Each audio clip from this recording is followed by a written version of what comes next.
My name is Layton. I work as an art director at Thompson & Brooks, an advertising agency in Chicago. I'm 32 years old, and what happened came just as I was about to experience my first pregnancy, a little later in life than most. Outside my window stretches the Chicago cityscape. The cold winter wind weaves through the gaps between skyscrapers. I stood at my office window, cradling my enlarged belly with both hands, gazing outside. Next month, I'll become a mother. The path to this moment has been anything but smooth. Years of hard work had finally paid off, earning me a respectable income of $120,000 a year, and my husband Connor and I had secured our new home. My reputation in the advertising industry was growing year by year, with clients placing great trust in my work. But in my parents' eyes, particularly my father's, it was never enough. If you weren't prepared to pursue a legal career, you should have at least chosen a more influential profession. Since childhood, my father's words had always carried that tone. Self-proclaimed as one of Chicago's finest attorneys, he leads the law firm Parker & Associates as a senior partner. His authoritative voice always demanded perfection from me. My mother Patricia, too, emboldened by her success running her high-end boutique Patricia's on Michigan Avenue, continued to cast a critical eye on me. Layton, you could have found a better match. Even Judge Williams' son showed interest in you.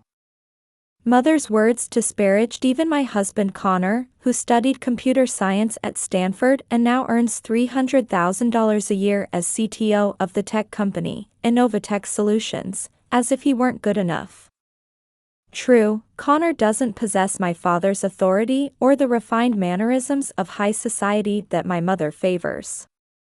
But his gentle smile and his understanding and support of my work are irreplaceable, worth more than any social status. And then there was my sister Ronnie. As a beauty influencer, she commands 2 million followers and reportedly earns an estimated $1 million annually from brand deals alone. She's our parents' perfect daughter, their most beloved child. She was my complete opposite. Mother has brunch with Ronnie once a week.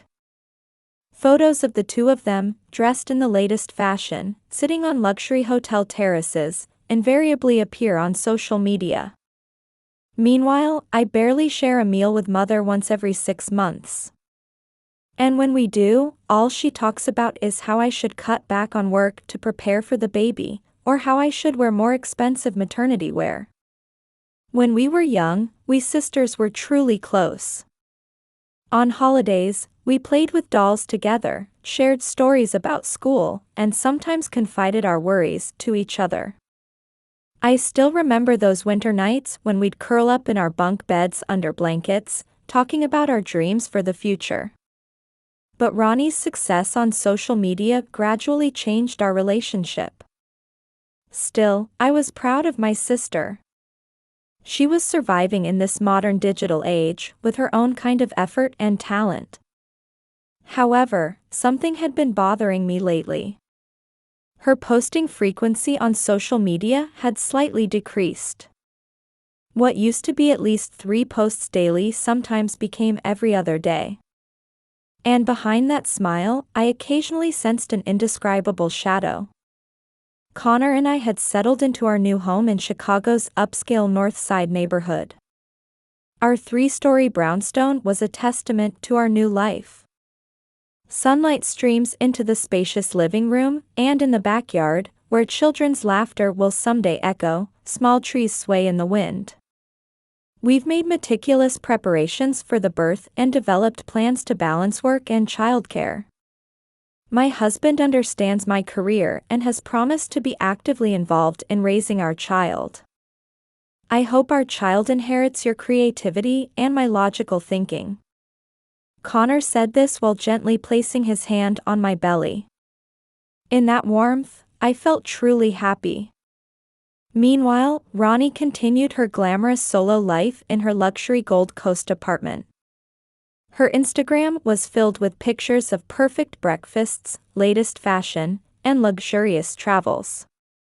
But in the occasional photos of us sisters together, I could still see traces of her genuine smile from the past. That smile had saved me many times. 1 week until my due date.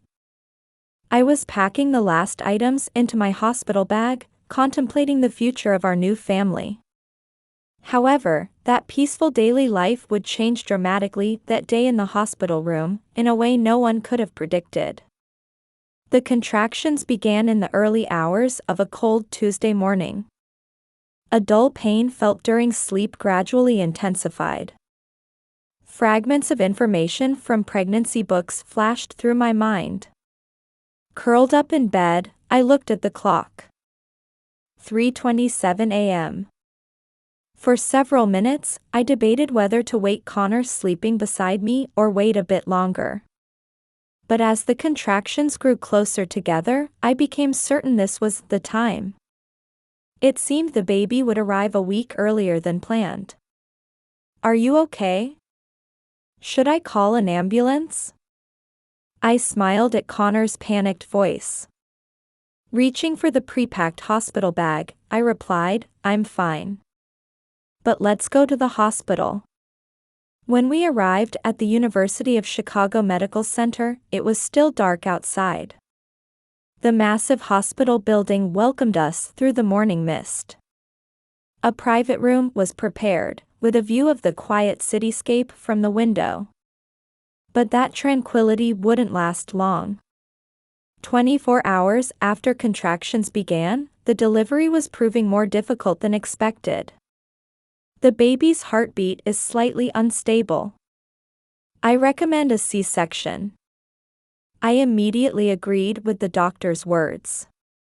A safe delivery for both mother and child was the top priority. Staring at the operating room ceiling, I took a deep breath. Connor stood by my side in surgical scrubs, holding my hand. "It's okay, Leighton. You're strong." Those words brought me such comfort. Then, at 10:23 a.m. on February 14th, a 6-pound baby girl entered this world.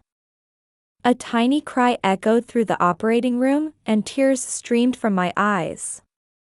"She's a very healthy girl. Congratulations." The doctor's voice seemed distant. Amid a mixture of exhaustion and relief, I saw my child's face for the first time. A small but precious life. After surgery, I was resting in my private room. The baby was receiving tests and observation in the nursery. Connor had gone to check on her. In the quiet afternoon hospital room, I was finally beginning to grasp the reality of becoming a mother. That silence was shattered by the sudden sound of the door being thrown open. "Leighton. What are you doing lounging around?" Mother's voice. But unlike her usual sharp tone, it contained an unusual excitement. Before I could grasp the situation, Mother Patricia burst into the room. Father was visible behind her. "Stop wasting time. Come help with your sister's birthday party." Before I could understand what was happening, a sharp pain shot through me. Mother had grabbed my hair and was trying to drag me out of bed. "Mom. What are you? That hurts." The 4-needle was about to pull out of my arm. Pain like my surgical wound was being torn open. Father had already left the room and was heading toward the nursery. "Don't touch the baby." Despite my screams, Father continued intimidating hospital staff as he entered the nursery. "We'll watch her here, so go. It's Ronnie's special day." Father's voice echoed from the hallway. In his arms was my newborn daughter. "Stop. Give my baby back." My screams echoed throughout the ward. At that moment, Connor returned to the room. He instantly understood the situation and took immediate action. "Call security." His voice rang through the hallway. Simultaneously, he rushed toward father, trying to retrieve our baby. In the chaos, hospital security staff arrived. Meanwhile, mother kept screaming, "We need to take perfect family photos." Father shouted, "Stop making such a fuss over this little pain. Your sister is going through something much worse right now." Though they were eventually ordered to leave the room, their behavior was clearly different from their usual selves. There was a desperate quality to it, as if they were possessed. "This is a family matter. Don't interfere." Despite mother's resistance, they were removed from the building. I touched my hair with trembling hands. My scalp ached where it had nearly been torn out. Even more than that, I felt a pain as if my heart and soul had been torn apart. Connor returned with the baby. "She's safe. Don't worry." At those words, I broke down crying. Waves of relief that the tiny life was safe, anger toward my parents, and indescribable sadness washed over me. The head nurse came to apologize, informing us that they would strengthen security with 24-hour surveillance and completely ban my parents from visiting. "We've never experienced anything like this before. We will prioritize the safety of you and your child," she said, to which I could only manage a small nod.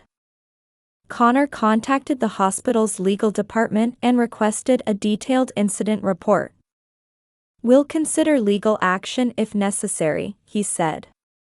I was deeply grateful for my usually gentle husband's rare show of sternness. Outside the window, a light spring rain had begun to fall. The sound of 4 drops in the hospital room echoed in sync with my irregular heartbeat. From this day forward, my life would change dramatically. Trust in my parents was completely shattered, leaving only anger and humiliation. But this was just the beginning. The truth was still invisible to everyone. A week had passed since leaving the hospital. The morning sun streaming through the large living room window gently enveloped me and my daughter as we relaxed on the sofa. While holding Charlotte, that's what we named her, I stared at my smartphone screen. Ronnie's Instagram was filled with photos from her birthday party at the Ritz-Carlton Chicago. Hundreds of guests attended, champagne towers sparkled, and luxury brand decorations filled the rooms. The caption read, "So happy to celebrate the best birthday. Grateful for my loving family and friends." I superimposed the image of our parents, who had tried to drag me from my hospital room right after giving birth, onto those smiling photos. My heart felt torn between reality and the perfect world of social media. "Leighton, the porridge is ready." Connor called from the kitchen. He had been perfecting his cooking skills for my postpartum care. After placing Charlotte in her bassinet, I headed to the dining room. "I heard from the law firm today." Connor began as I picked up my spoon. "The restraining order process is complete." I nodded slightly. Since the hospital incident, my parents had been calling and messaging daily. We were just excited that day. "We're family, we should be able to forgive each other. Please reconsider, for Ronnie's sake." But I blocked everything. I set my social media accounts to private and blocked my parents and Ronnie.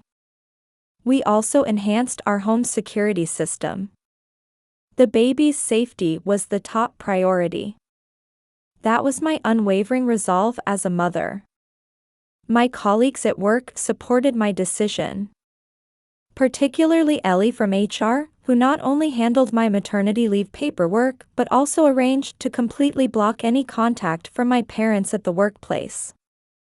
It's never too late to escape toxic parents. Her words gave me strength. I renounced my inheritance rights from my parents. I'm in the process of withdrawing from the family trust fund. With Connor's income and my savings, we have no financial worries. Besides, peace of mind is more important than material wealth. However, I was a bit concerned about Ronnie. Since the party, her social media posts had decreased even further. The occasional posts seemed to lack vitality. Her natural smile from before had disappeared. I wonder if she's not feeling well. While watching Charlot's sleeping face and thinking about my sister, it happened. The doorbell rang. The security camera showed my parents. Father's face lacked its usual dignity, appearing somewhat distraught. Mother had clearly been crying. "Please, Leighton. Listen to us." Mother's voice through the intercom was trembling. "Go away." My response was cold. "It's about Ronnie." Mother's voice broke. "Help, please." At that moment, Father fell to his knees and pressed his forehead to the ground. "Leighton.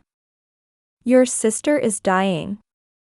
Father's cry echoed through the quiet residential area.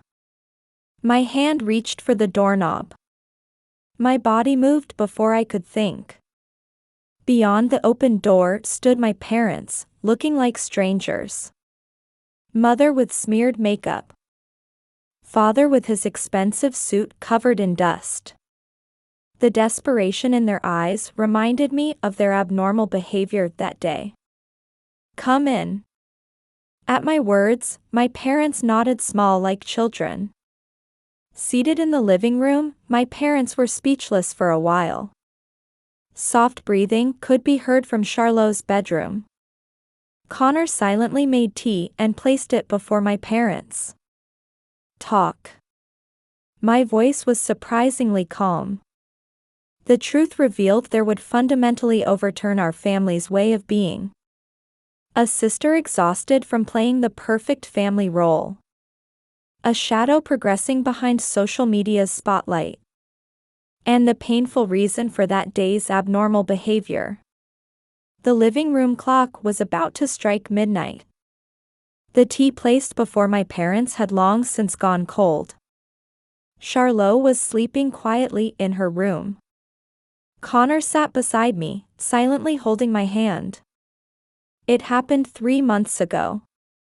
Mother took out a piece of paper from her handbag with trembling hands. A diagnosis from the University of Chicago Medical Center. There, a cruel reality was written. Terminal pancreatic cancer. Stage 4. 3 months to live. Ronnie. My voice was absorbed into the dark living room. She decided not to tell anyone. Mother's voice broke. She wanted to maintain everything, her social media followers, sponsor contracts. Until the end, as the perfect influencer. Memories raced through my mind like a film reel. The recent decrease in posts. The unnatural smile. And that birthday party. The party was her last wish. Father's voice had lost its usual authority. She wanted to show her best smile to all her followers, all her fans. And Father choked on his words. And she wanted to take a picture with her newborn niece. Mother continued Father's words. As the last memory of a perfect family. Then, I understood. The reason for their abnormal behavior that day. However, it didn't soften my anger. And that justified trying to drag me out right after giving birth? Putting the baby at risk? My voice gradually rose. We thought we wouldn't make it in time. Mother's voice was small. The chemotherapy side effects were causing her condition to deteriorate rapidly. She was scheduled to be hospitalized right after the party. Where is she now? I asked, and Father answered. Northwestern Memorial Hospital. In the ICU. Since yesterday, her consciousness. I stood up. Connor stood with me. I'll call someone to watch Charlotte. Ellie would come even now. Leighton. Mother called my name. Don't misunderstand. I haven't forgiven you. I looked straight at my parents. Putting my baby at risk, using violence against me right after giving birth. I'll never forgive that. But I searched for words. As her sister, I should go see Ronnie. The car drove through Chicago's night streets. In the passenger seat, I reviewed my sister's Instagram posts. The truth hidden behind those seemingly perfect smiles. She had endured this pressure and fear alone. We arrived at Northwestern Memorial Hospital after 1 a.m. I paused for a moment in front of the ICU. Connor silently placed his hand on my back. Ronnie was surrounded by various medical equipment. The radiant beauty from when I last saw her had faded, and my heart tightened at her emaciated figure. Her eyelids moved slightly. Sis. A hoarse voice. But definitely Ronnie's voice. I'm sorry, that day, making such a selfish request. Don't talk about that now. I held my sister's hand. It was cold. But I could feel a definite pulse of life. The baby? We couldn't take the photo. Her name is Charlotte. I'll bring her to meet you next time. Charlotte, beautiful name. Ronnie smiled. That expression wasn't the perfect social media smile, but my familiar sister's smile from the past. Help me with my last Instagram post. What? I'm tired of being the perfect influencer. I took a deep breath. You want to make a real post? My sister nodded slightly. The next morning, a new post appeared on Ronnie's Instagram. A photo of sisters holding hands in the hospital room. No perfect makeup, no luxurious outfits, no ideal smiles. Just the genuine bond between us. To all my followers. For a long time, I've been playing the role of a perfect life. But life is never perfect. 3 months ago, I was diagnosed with terminal cancer. My time may be short, but I finally found the courage to show my true self. That courage came from my strong sister. Please forgive me for being trapped in false perfection. And if you could watch over the real me from now on, I would be happy. Within an hour of posting, it received over 1 million likes. The comments section overflowed with words of encouragement and emotion. Many people resonated with her courage to remove the mask of the perfect influencer. 2 weeks have passed since then. Ronnie's condition continues to fluctuate. I only exchange minimal conversation with our parents. But in my sister's hospital room, everyone quietly watches over her. Today too, I head to my sister's hospital room while holding Charlotte. We no longer need to take perfect family photos for social media. I want to cherish these moments of our imperfect but genuine family time. Outside the window, spring sunlight pours down on Chicago's streets. Along with the beginning of a new season, our family too had begun to search for a new way of being.